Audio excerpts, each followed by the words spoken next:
부탁드리겠습니다.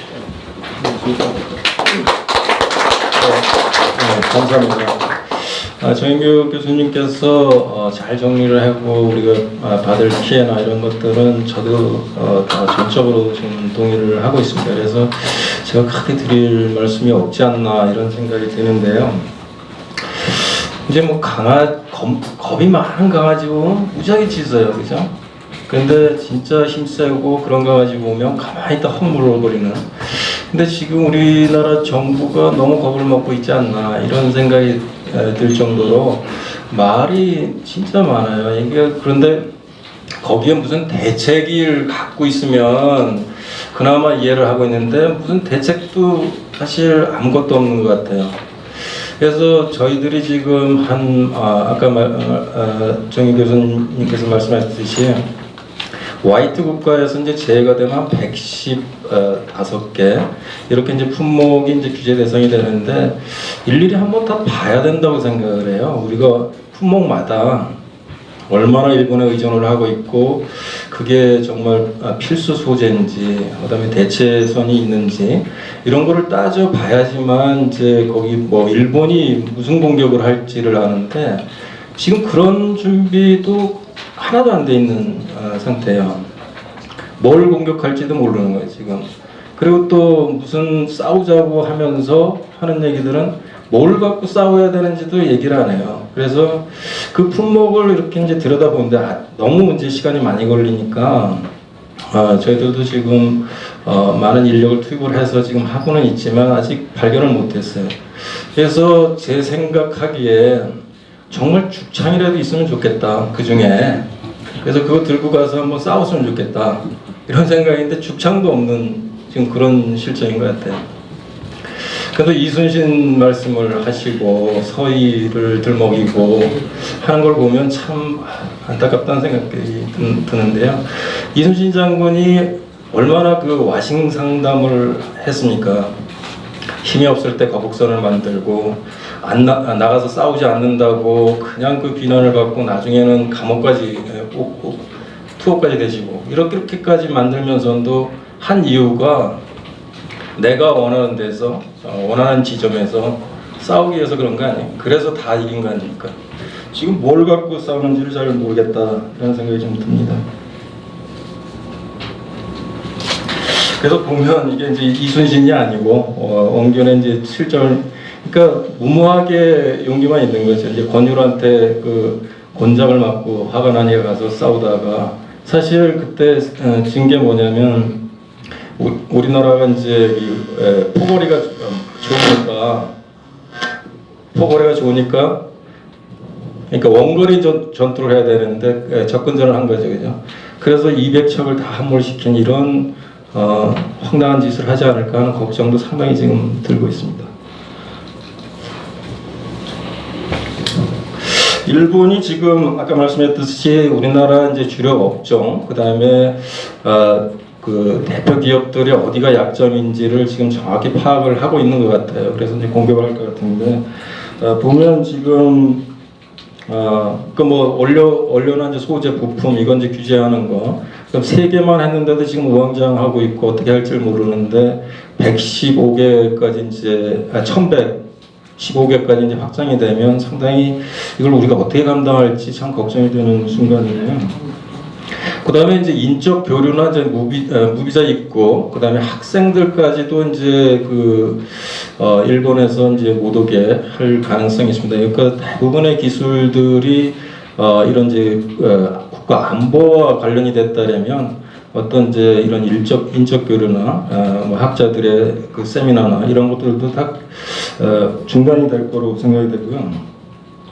근데 지금 최근에 이제 그 정부에서 자꾸 얘기하는 게 뭐냐면 일본이 더 피해를 본다. 그 이유가 뭐냐면 우리나라가 한 540억, 일본이 우리나라에 한 540억 달러 정도 수출을 하고 우리가 이제 한 20억 달러 정도 이렇게 수출을 하는 것 같아요. 그러니까 일본이 우리한테 더 수출을 많이 하고 있으니까 이렇게 서로가 전쟁을 하면 이제 그 일본이 더 피해를 볼 거다 이렇게 이제 그것 때문에 자꾸 일본이 더 손해를 보니까 이게 뭐 두려워하지 말라, 쫄지 말라, 뭐 이런 얘기까지 지금 나오는 거 아닙니까?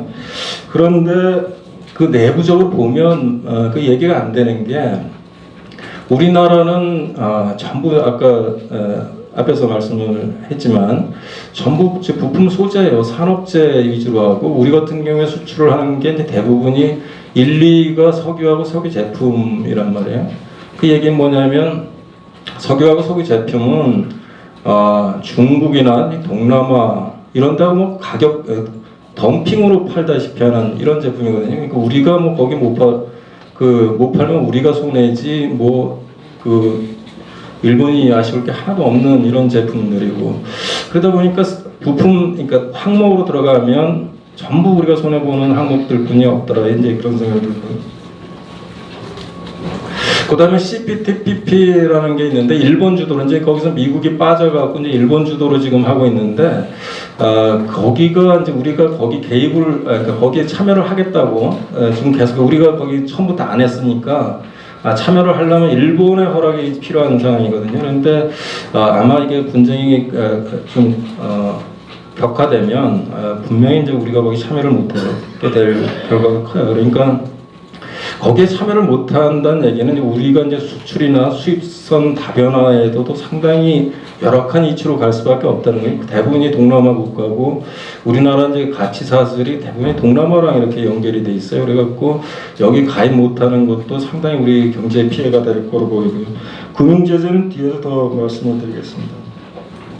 그다음에 뭐 일본 내에서는 한국 자산 차압이나 그다음에 국교 단절 여기까지 가면 이제 사실은 뭐 거의 끝났다고 보고요. 금융 제재까지만 가더라도 거기는 좀 생각하기 싫을 정도로 우리가 다시 한번 외환 위기가 걱정이 될 정도로 상당히 좀 위험한 상황이다 이렇게 생각합니다.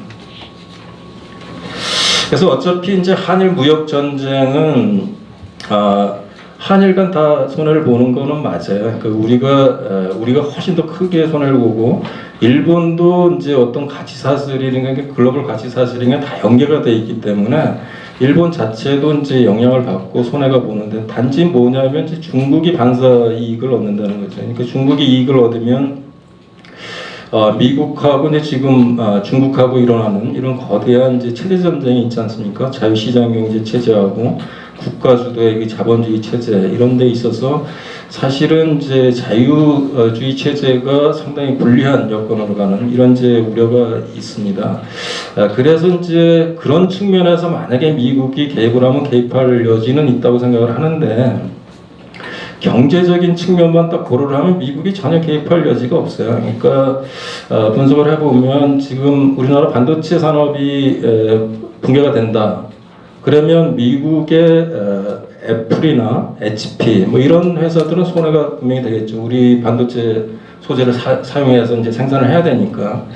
그런데 이제 마이크론이나 WDC, 그다음에 인텔 뭐 이런 이제 우리 반도체 생산 경제 국가들 경쟁을 하는 회사들은 상당히 이익이 되는 거예요. 그러니까 미국 입장에서 보면 이게 손해가 더 큰지 이익이 더 큰지를 한번 따져볼 필요는 있죠. 근데 그게 실질적으로 미국의 결코 손해만은 아니더라. 그러니까 경제적인 측면만 갖고 미국이 경제적인 측면만 따졌을 때 미국이 개입할 유인은 인센티브는 그렇게 크지 않는 걸로 지금 나타나고 있어요. 그런데 다만 한미일 이런 공조나 동맹 차원에서는 좀 개입할 여지가 좀 있지 않겠나 하는 생각은 듭니다.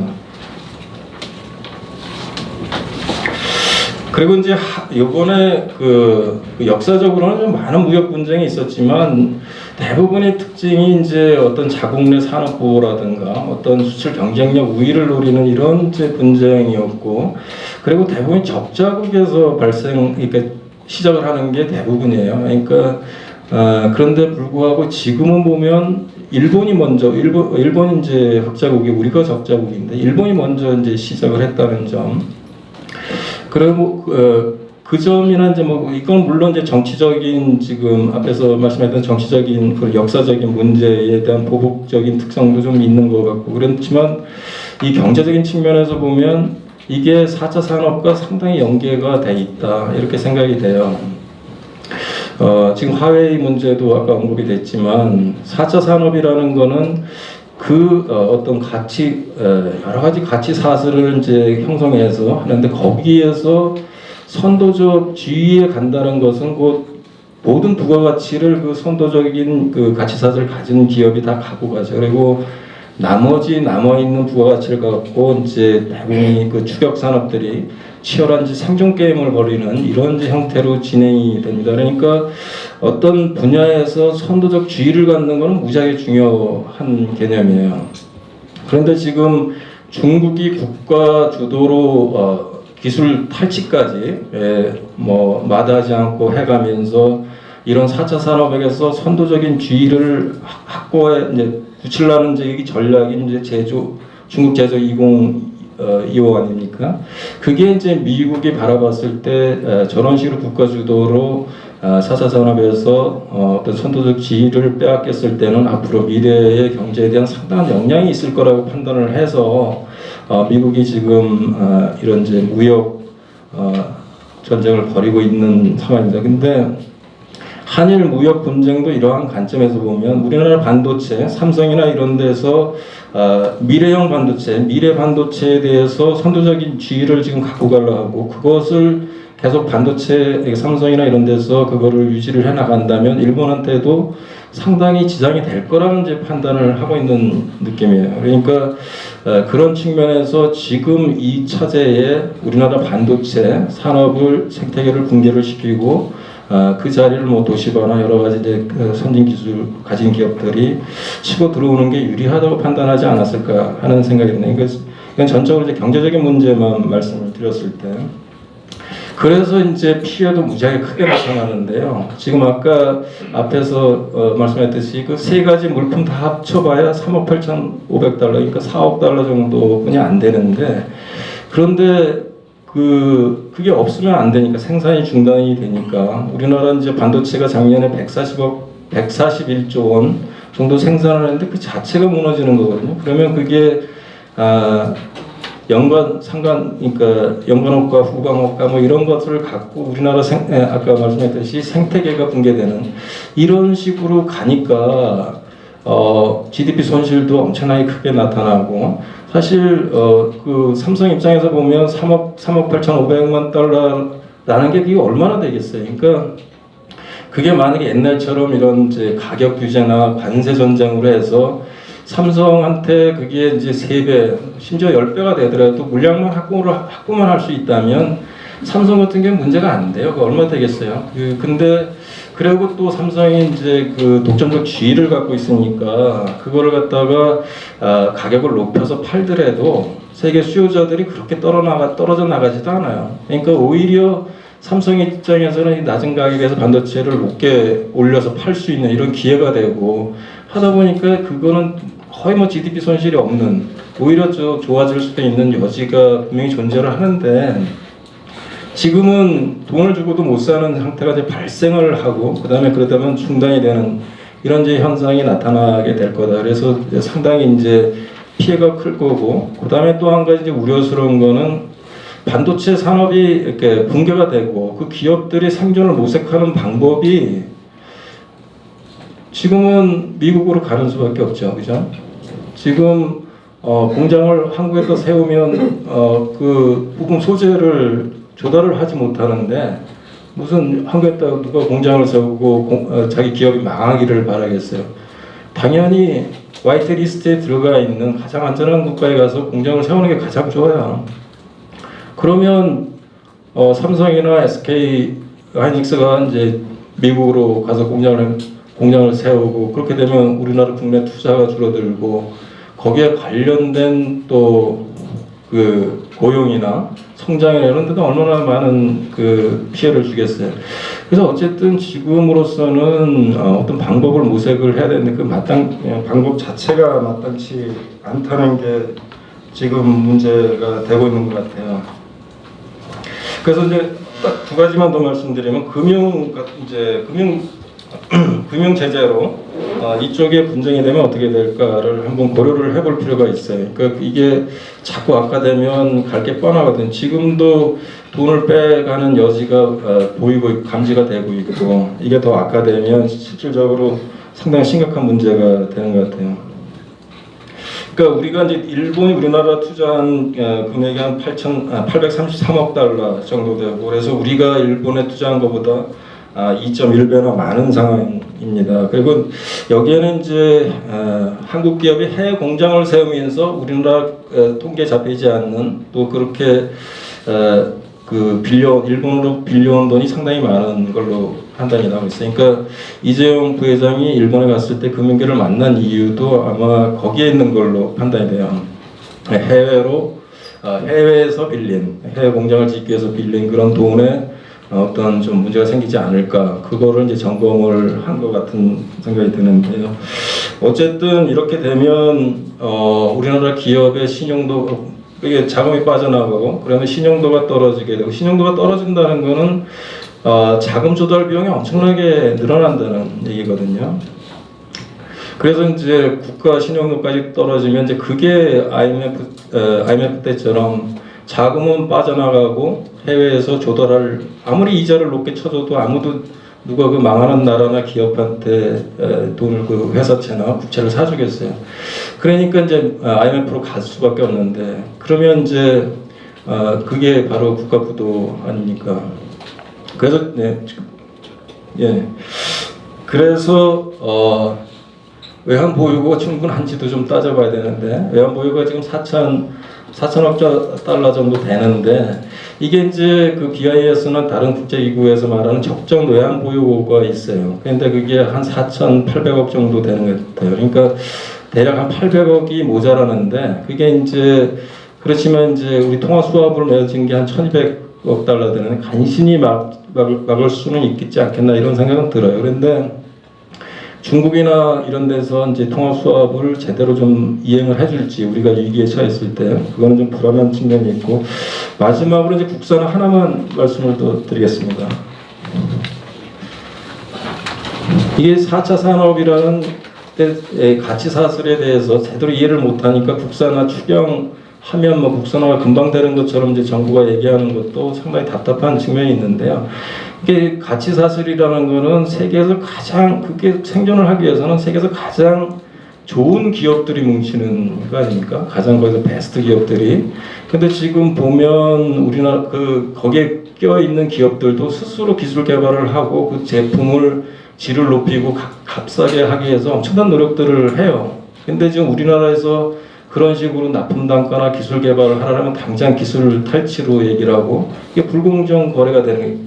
그럼 누가 우리나라 기업들하고 그런 가치 사슬을 맺으려고 하겠어요. 그리고 그런 또 중소기업들도 여러 가지 규제로 인해서, 에칭가스에도 그랬던 거 아니에요. 그 규제 때문에 언제 공장에 쓸지 모르는데 누가 거기에 이형을 무릅쓰고 그런 반도체, 그러니까 그런 부품 소재에 뛰어들겠어요. 그리고 또 부품 소재 대부분이 또 원료는 또 일본에서 갖다 쓰는, 이런 생태계에서 국산화라는 건 사실 어려운 얘기거든요. 그리고 시간도 많이 걸리는 거고, 한 달에도 그렇게 큰 성과를, 또 이 글로벌 가치 사슬을 맺어가는 데서 꼭 국산화가 꼭 중요한 것만은 아니에요. 그런데 그런 식으로 몰아가는 것도 상당히 우려스럽고, 그래서 이런 거를 극복하는데 지금부터라도 이제 규제 철폐하고